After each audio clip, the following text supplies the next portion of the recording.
Hello everyone. Welcome back to Mysteries with Divina. I am your host, Divina Shay, and today we are going to be jumping into another mysterious story.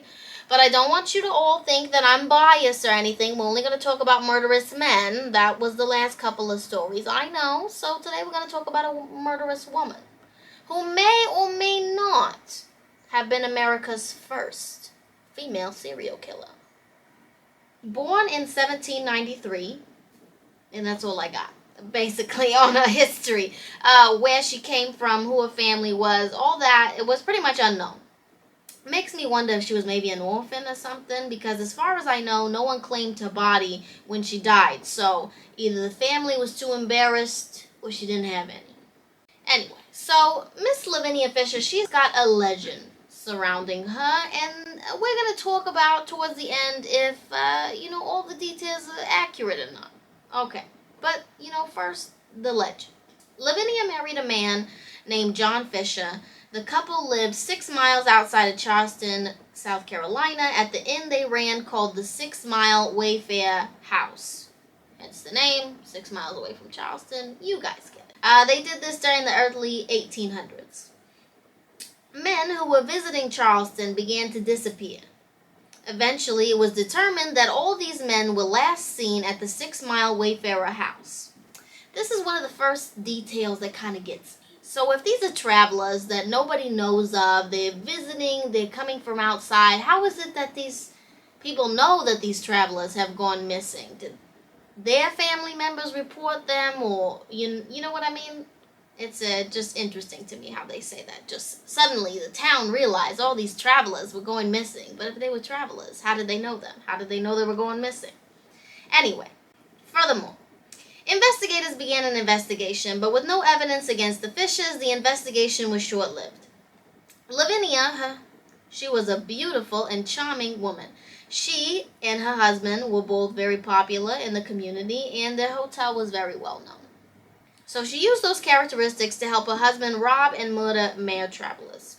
Eventually, with more men going missing and rumors going crazy, the locals decided to get together a group of vigilantes who went to the 6 Mile house in February of 1819 to put a stop to all of this. Exactly what they thought they were going to accomplish is still, I'm still unsure. What did they think was going to happen? They were going to go there, give a hard scolding, and she was going to go, "Oh, you're so right. I'm going to stop robbing people because you said so." I don't know. Anyway, so after going there, I guess, giving the Fishers a stern scolding, they left a David Ross there to watch for any suspicious activity. Here's another mistake. Why would you leave one guy? If these are 2 people that you're watching over and they're dangerous, you're going to leave one guy there to, report back? The next day, this David Ross was attacked by 2 men and taken to a group of men and Miss Lavinia Fisher. Now, when he saw her, he thought she was going to help him. But instead, she choked him and smashed his head through a window. Interesting, right? That there's all these men there, but Lavinia is the strong arm. She's the one choking the guy out and smashing his head through a window. What? But somehow, he was able to escape and alert the authorities.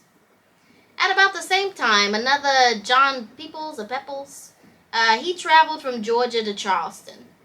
Tired from his long trip, he stopped at the 6 Mile house to see if they had a room. A charming and delightful Lavinia invited him in and offered him some tea that was laced with an herb to put a man asleep for hours. So, John hated tea, but didn't want to be rude, so he simply dumped it when she wasn't looking. See, this is another detail that doesn't make sense to me. Dumped it when she wasn't looking. Where? On the floor? He was having a conversation with her at a table, so where was he dumping this tea? Anyway, I digress. So, Lavinia and John chatted for hours, and eventually she led him to his room. Then John started to wonder why she was asking so many questions and why her husband had been staring at him weirdly the entire evening. Suddenly, he felt uncomfortable because he had said too much to these strangers, and maybe they'd asked him all those questions because they wanted to rob him.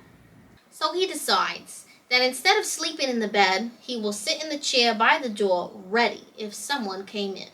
Eventually, sleep gets the best of him, but he awakes to a very loud noise, and that's when he realizes the bed he should have been sleeping in has disappeared into a deep, dark hole underneath the floor.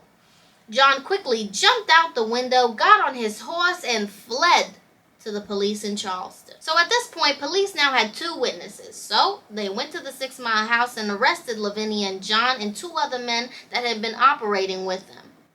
The house was searched and the grounds were dug up, and their findings were hidden passages, items that could be traced to dozens of travelers, tea laced with an herb that could put someone to sleep for hours, as I mentioned before, a mechanism that could be triggered to open the floorboards beneath the bed, a lot of human remains in the basement. The Fishers pleaded not guilty, but they were ordered to stay in jail until their trial, and the two other men were released on bail. At their trial in May, they were found guilty and sentenced to hang. They were given enough time to appeal their conviction, and during that time they planned an escape. Who wouldn't? They were kept together in jail, and it wasn't a heavily guarded jail, which is interesting to me, right? Because you would not see that today. A man and a woman staying in the same jail cell, even if they're married, Anyway, so they made a rope from bed sheets. Classic. And on September 13th, they used said rope to drop down to the ground out of a hole they made beneath a window, and John made it out, but the rope broke, leaving Lavinia trapped in the cell, and John would not leave his wife, so he returned to jail, and they were kept under more security afterwards. Poor John, loyal to his woman until the end. Good man. February 1820. The Constitutional Court rejected their appeal, as to be expected, and the executions were scheduled for later on that month. On the morning of February 18th, 1820, the Fishers were taken from Charleston jail to be hanged in the gallows behind the building. John Fisher prayed with the minister, whom he also asked to read a letter. The crowd was of 2,000 people, and the letter that was read to them was that he insisted he was innocent and asked for mercy for those who had done him wrong in the judicial process. He pled his case before the crowd and for their forgiveness before he was hanged. Now, Lavinia, on the other hand, had requested to wear her wedding dress and refused to walk to the gallows. So she was carried, while she ranted and raved, and she screamed at all those socialites who she blamed for encouraging a conviction, even though she was innocent. So before the executioners could tighten the noose, she yelled, "If you have a message you want to send to hell, give it to me and I'll carry it." Then she took matters into her own hands and jumped, dangled into the crowd. Onlookers said they had never seen such a wicked stare like hers. She was buried in Pottersfield Cemetery next to the jail where most criminals were buried if family members did not claim their bodies. So that, my friends, is the legend. But now we get to some of the real details that we have uncovered through research. So debunking the myth. Okay. First of all, people claim that there was hundreds of bodies beneath the inn. That is not true. There were only 2 bodies found near the 6 Mile house. One was a white man that he was in a freshly dug grave. He had been shot, and they actually weren't sure if he was a gang member or if he was shot in the raid or if he was a victim that was robbed. It was really unknown who killed him. And therefore, there was not any evidence that could actually even link that man's death to the Fishers. And then the other body was a young African-American woman placed in an unmarked grave about 2 years earlier. Also no information of cause of death. And there was also no trapdoors, poison tea, or, as I mentioned, cellar full of skeletons. And furthermore, when it comes to the actual trial and what they were even charged with, no murders were actually ever attributed to the Fishers. And a wedding dress? Not likely. More likely she was wearing a white shift or garment that prisoners wore at the old city jail. And a mob actually burned the 6 Mile house to the ground, along with all the Fishers' possessions after they were arrested. Now, the Medical University of South Carolina now sits on Potter's Field where she was buried. Now, there is claims that her ghost is around another cemetery close by, which she was actually not even buried in, and claim that her ghost travels around Charleston, upset that she was hanged for things that she did not commit. But if a ghost really is around, it would be haunting the old jail because she spent the last year of her life there, a very difficult one at that. So, the Fishers were indicted for assault with intent to murder and common assault for attacks on 2 men at the 6 Mile house on the same day. But the charge was later changed to highway robbery, which is how they ended up getting hanged because that was a capital offense. Now, others involved that were arrested, but only the Fishers and another gentleman named William Haywood, he was actually tried separately, by the way, they were the only ones to get hanged. And curiously enough, they were the owners of the 6 Mile house. So only the owners were the ones to pay the ultimate price, you could say. Now, the details of the escape. So John and another man made a hole beneath the window, and John and the other man did make it out, fled into the darkness. And then, of course, as I mentioned, Lavinia did not make it out. And John, of course, did not want to leave his wife behind, so they tried to make a plan to get her out. But they were both found the very next day underneath an overturned boat. And at that moment is when they rejoined Lavinia. So it wasn't like he just walked back up to the jail and said, "Oh my goodness, I accidentally fell out of this window. Can you put me back in?" Which is kind of the way the legend made it sound. A new trial was denied. They were originally supposed to hang on the 4th of February, but many people insisted that they needed more time to make peace with God.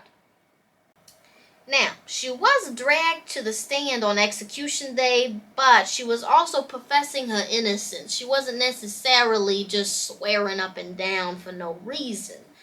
She also didn't jump from the platform. She saw the sheriff looking at a document and thought that she was going to get pardoned, especially for being a woman. And so she was ready to jump off that platform to get pardoned, but not to hang herself, early. Now, I have no idea what that document was that the sheriff was looking at, but there was no pardon for her, of course, because she did die that day. And in her final moments, she did calm down and make her peace with God. Lavinia died without a groan, but it took John a bit longer. He struggled on the noose. There is one more conspiracy surrounding their deaths, in that their deaths were part of a government conspiracy to seize the lands for a naval base. Now, the naval base wasn't actually built for another 80 years after that, but it is peculiar, that only they were the ones that got hung, and everybody else walked away, either with lighter jail sentences or even got out on bail, but they were the ones that had to die. And, curiously enough, also their place got burnt down to the ground, which made it perfect. Everything was free and clear, I guess you could say, for the government to build that naval base. And actually, the Charleston Naval Hospital does sit on the grounds once occupied by the 6 Mile house today. Another thing that I am unclear on, so in order to be totally transparent, I am not actually sure if her famous quote was real or not. There are different sources that say otherwise, that she never said that, or that she said a different version of those words. So anyway, it was a long time ago, so I really don't know. So I just want to be clear. Lavinia Fisher was not America's first female serial killer, as many say. It was actually another woman, who I will be covering next time. So please don't forget to tune in and find out who America's real first female serial killer was. Anyway, ladies and gentlemen, that is it for our story today. But before I leave you, you already know, I have to tell you what last week's riddle was and give you a new one. So last week, did I stump you? Did I stump you this time? The answer was a snowman. Yes, that is the man who's just stood and stared in somebody's yard and then finally left because he melted. All right. Here's another one. So, A man was found dead with a cassette recorder in one hand and a gun in his other hand. When the police came in, they immediately pressed the play button on the cassette. They heard the man say, "I have nothing else to live for. I can't go on." Then there was the sound of a gunshot. After listening to the cassette tape, the police knew that it was not a suicide but a homicide. How did they know? Make sure to tune in to next week's episode to find out the answer to our riddle and to hear another one. Thank you so very much for joining me today. I will see you guys next time. Please don't forget to like, comment, and subscribe, and I'll see you next time.